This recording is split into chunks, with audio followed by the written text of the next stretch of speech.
आज हम अक्षांश रेखा और देशांतर रेखा के बारे में बातें करेंगे। अक्षांश रेखा और देशांतर रेखा दोनों ही रेखाएं काल्पनिक रेखा होती है।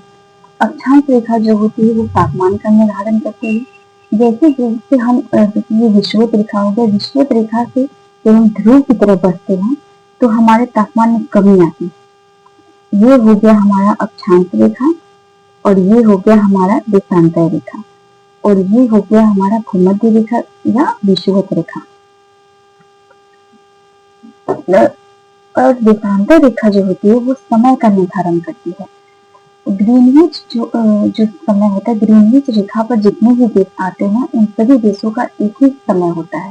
लेकिन ग्रीनविच से जैसे हम 1 डिग्री पूर्व की तरफ बढ़ते हैं तो 4 मिनट समय जो बढ़ता है, और ग्रीनविच से जैसे हम 1 डिग्री पश्चिम की तरफ बढ़ते हैं तो 4 डिग्री हमारा कम होता है समय।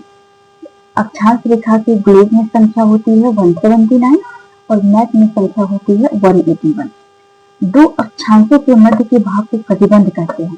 दो अक्षांश यानी कि यहाँ और यहाँ दोनों के मध्य का जो भाग होता है वो कटिबंध कहलाता है।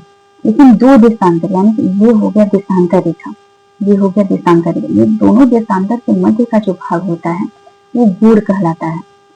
लेकिन एक बात नोट कर लीजिएगा, दो अक्षांश और दो देशांतर यानी कि दो अक्षांश और दो देशांतर के मध्य का जो भाग होता है वो कहलाता है द्वीप कहलाता है। दो अक्षांशों के बीच की दूरी होती है 111 किलोमीटर